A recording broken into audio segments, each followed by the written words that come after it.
We were inseparable. That's what everyone said. Late-night drives. Diner pancakes at 2 a.m. Plans to name our first child after my grandfather. And then, nothing. No fight. No fallout. Just silence. Layla stopped answering my calls. Blocked me everywhere. I asked her friends, even her sister. They all looked guilty, like I'd done something terrible. But I hadn't. For 3 years, I lived with that question. What did I do wrong? Turns out, I did nothing. And when the truth showed up at my door, it was 3 feet tall and had my mother's eyes. It started with a knock. 3 slow taps. I opened the door, expecting a delivery. Instead, there was a little girl standing there. Hair in 2 puffs. Pink backpack sliding off one shoulder. She looked up at me like she knew me. Like she was waiting for me to recognize her. And I did. Not all at once, but in pieces. The tilt of her chin.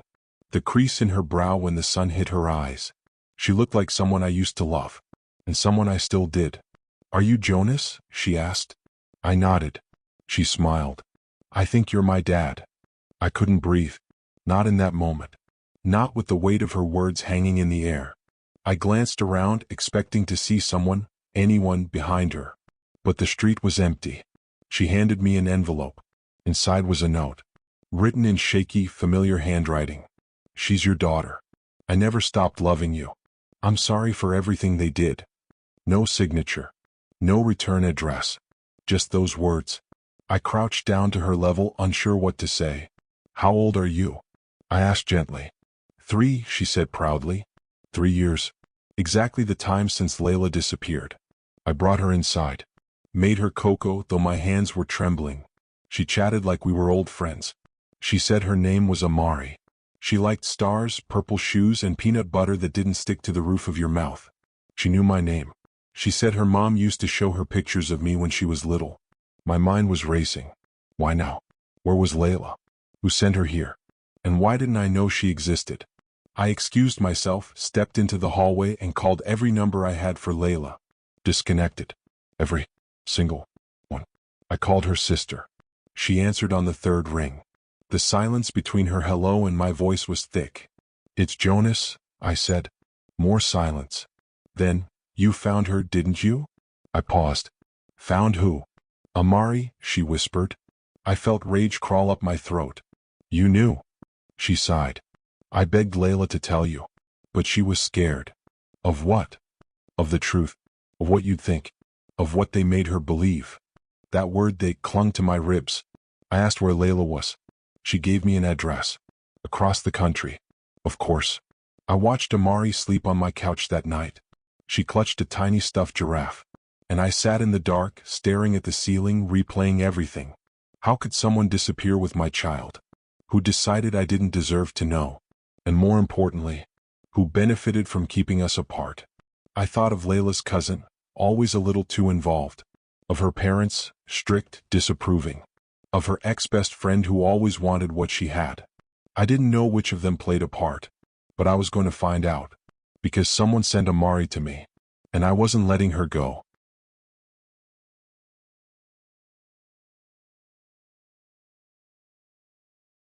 When I held her hand the next morning, something shifted in me.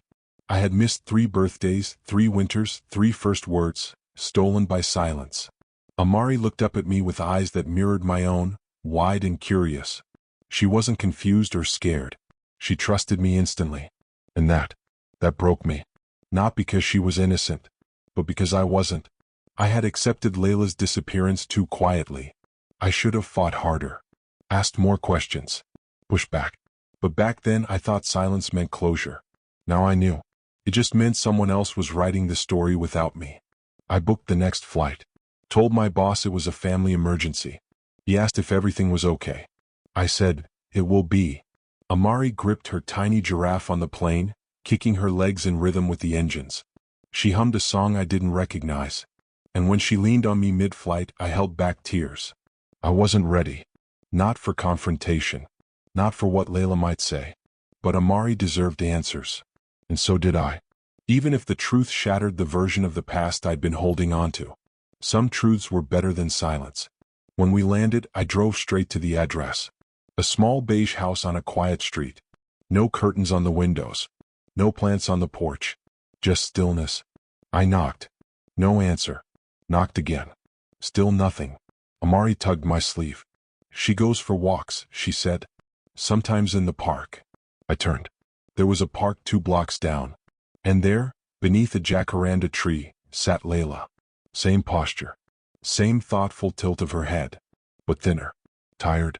Worn down in ways I didn't remember. She saw me. She froze. Then slowly she stood. Her eyes flicked to Amari. And in them I saw relief. And guilt. And fear. I didn't speak. I waited. She took 2 steps forward, then knelt and opened her arms. Amari ran to her. Clung to her neck. "Mommy," she whispered. Layla looked at me over Amari's shoulder. "I wanted to tell you," she said. "But you didn't," I replied. She nodded. "I wanted to so many times. But they said you moved on. That you got engaged. That you'd throw us away if I came back." My chest tightened. "Who told you that?" I asked. She hesitated. "My sister. My mom. Even your friend Kellen. They showed me posts. Photos. Fake photos." I laughed bitterly. Kellen. The same friend who asked too many questions when Layla disappeared. Who accidentally tagged me in staged photos with his cousin. Suddenly everything clicked. They wanted us apart. And they succeeded. I asked Layla why she believed them. Her voice cracked. Because I was pregnant and scared. Because no one was on my side. Because I thought, maybe you didn't want us anymore. And in that moment I didn't feel anger. I felt grief. For what we lost. For 3 years of birthdays and first steps. For love manipulated by the people who claimed to care. We talked for hours. About everything. The pregnancy. The birth. How she moved cities with savings from her part-time job. How she nearly gave Amari up for adoption until she saw her eyes, my eyes, and couldn't go through with it. How Amari's middle name was Jonah. A quiet nod to the boy she once loved. We were older now. More broken. But also, more awake. When Amari fell asleep in Layla's lap, I sat beside them. And for the first time in years, it felt like the silence between us wasn't a wall. It was a bridge we'd just begun to cross. We didn't promise forever that night. There were no grand declarations. Just shared glances and quiet understanding. I told her I wanted to be in Amari's life. Fully. Legally. Permanently. She nodded. "I want that too." Then she handed me a folder. Inside were documents, paternity test, custody forms, school records. She had kept everything. Every milestone. Every photo. Every drawing Amari made of Daddy, based on pictures from her phone. I felt like a ghost becoming real again. And for the first time in years I felt seen. Like I wasn't just reclaiming my daughter. I was reclaiming myself. The hospital was white, quiet, cold. I walked those halls every morning now, slipping past nurses who knew my face but not my name. Amari had to undergo tests. Layla said it was routine. I stayed by her side, holding her hand, reading her picture books. But one day, while waiting for a nurse to return, I saw it. Her file. Wide open on the counter. Curiosity pulled me in. Just to see her blood type. Instead, I saw something else. Under Mother. Samantha Reeves. Not Layla. Not me. Someone I had never heard of. But the hospital had. I froze. That name, Samantha Reeves, was listed on multiple pages. Emergency contact. Insurance provider. Even the authorized to discharge box. I asked the nurse, careful with my tone. "Oh, you must be Mr. Hartwell?" she said. I nodded slowly. She smiled. "Your wife was very thorough. She set up everything before the birth. We've had Ms. Reeves on record since the 2nd trimester. I didn't correct her. Because I didn't understand. I walked back to the room like I hadn't seen anything. Like my heart wasn't pounding. Like I didn't already suspect the truth. Because now I had a new name. And a whole new set of questions. That night, after Amari fell asleep, I asked Layla who Samantha was. She froze. Her mouth opened, then shut. And then, she broke. She didn't try to lie. She just sank into the chair like her bones gave up. "She's his fiancée," she said. I blinked. "Whose fiancée?" Layla looked me in the eyes. "Jonah's." My legs went numb. She whispered, "The Jonah you think you are, isn't the only Jonah they knew." I didn't understand. So she told me. The full story. And with every word, my world cracked wider open. When she left town pregnant, she hadn't gone alone. She tried to reach me, but my phone had been cut off. Blocked. By Kellen. By my mother. By people I trusted. And when she turned to her only cousin, he introduced her to Jonah Reeves. Same name. Different man. She needed support. Jonah offered to help. At first it was just rides. Then groceries. Then a place to stay. He said he'd protect her. Said no one else would. But he wanted something in return. A child. And when Layla said no, he made a deal. Let him list Samantha as the mother just for paperwork. He'd walk away after. She believed him. But he didn't walk away. He stayed. Started introducing Samantha as the mother-to-be. Claimed Layla was just the surrogate. They even staged baby shower photos. Posted captions like, "Can't wait to meet our princess." Layla tried to fix it, but she was trapped. Financially. Legally. He had friends in law enforcement. In medicine. He spun the narrative before she could stop it. And when Amari was born, he tried to take her. She ran that night. With nothing but a diaper bag, a sling, and a forged discharge paper. That's why she moved again. Why she hid. Why my name was erased from everything. I sat in silence. Everything I thought I knew had shifted. This wasn't just a mistake. This was orchestrated. A campaign of confusion and manipulation. I asked, "Why didn't you call me after?" She looked down. "Because I didn't know if you were alive. Or if you'd believe me." I closed my eyes. The girl I once loved had become a fugitive mother. While another woman had smiled in family photos, claiming a baby that wasn't hers. That wasn't just betrayal. That was theft. Of names. Of roles. Of years. And now, it was time to take it all back. I got a lawyer. Quietly. Efficiently.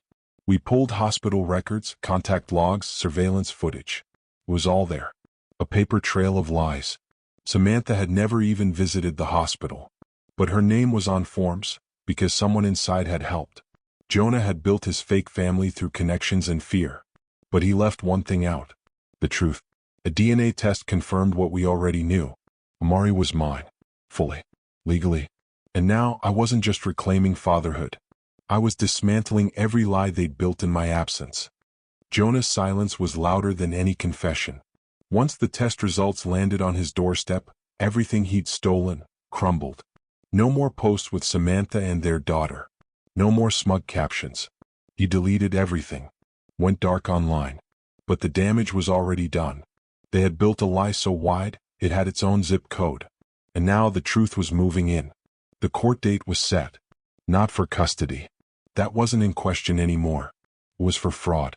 Falsifying medical documents. Tampering with parental rights. And impersonating the mother of a child who already had one. Me. I walked into that courtroom with Amari on my hip. The judge looked at us first. Not Jonah. Not Samantha. And definitely not the lawyers. Just us. Like even he knew, this was never about paperwork. It was about identity. About belonging. About erasure. Jonah didn't speak a word that day. His lawyer did all the scrambling. Blaming confusion.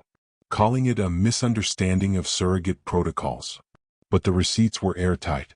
Even the nurse from the hospital testified. And by the end of the hearing, Jonah was stripped of everything he tried to claim. Name. Rights. Control. Gone. Afterward, Samantha approached me outside. She looked tired. Like her part in all this had drained her spirit dry. "I didn't know he lied to you," she said.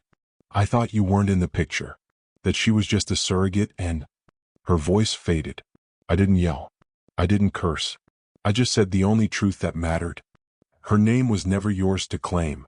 She looked at Amari. Then walked away. And that was the last time I ever saw her. She was just another shadow in the long corridor of deception. And I had no room left for shadows. Back home, the silence was unfamiliar. Not heavy, just clean. Layla made tea in the kitchen while Amari napped. Her fingers still trembled a little. We had won. But victory doesn't erase scars. She was still recovering, from childbirth, from betrayal, from fear. But she was standing. We both were. And Amari? She'd grow up never knowing the full weight of the lies told in her name. Because we'd never let that darkness touch her. I watched them that night, mother and daughter, curled on the couch under a soft quilt. For the first time in years. Everything felt real. And maybe I had lost time. Maybe I missed the first heartbeat. The first kick.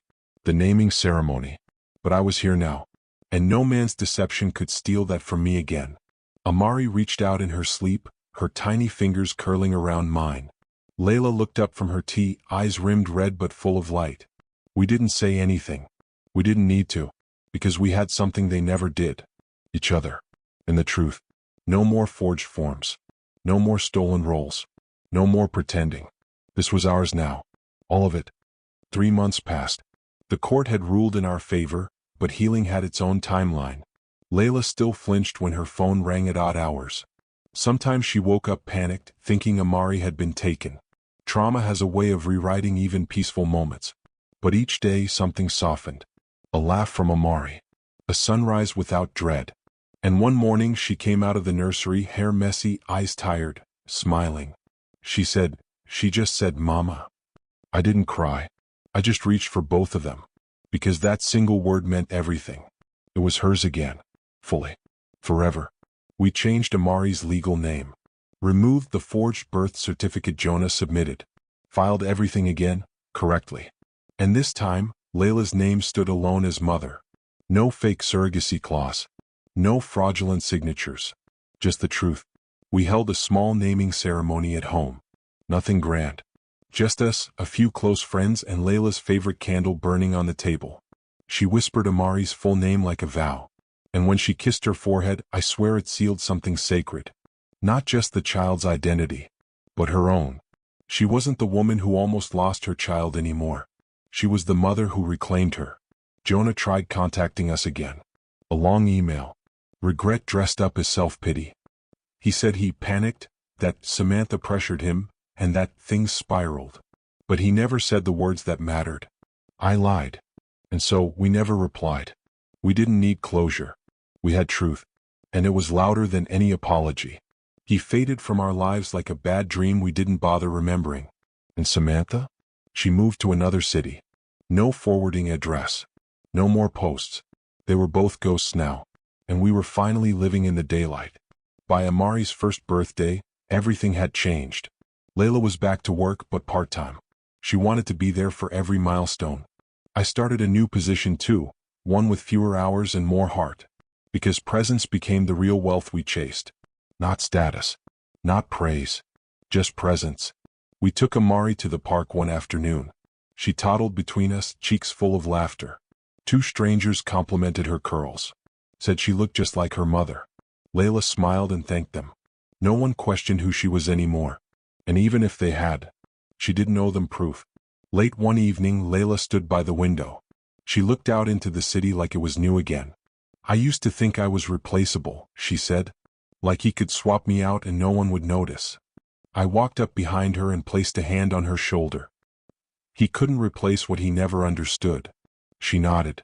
And for the first time in a long time, peace stayed.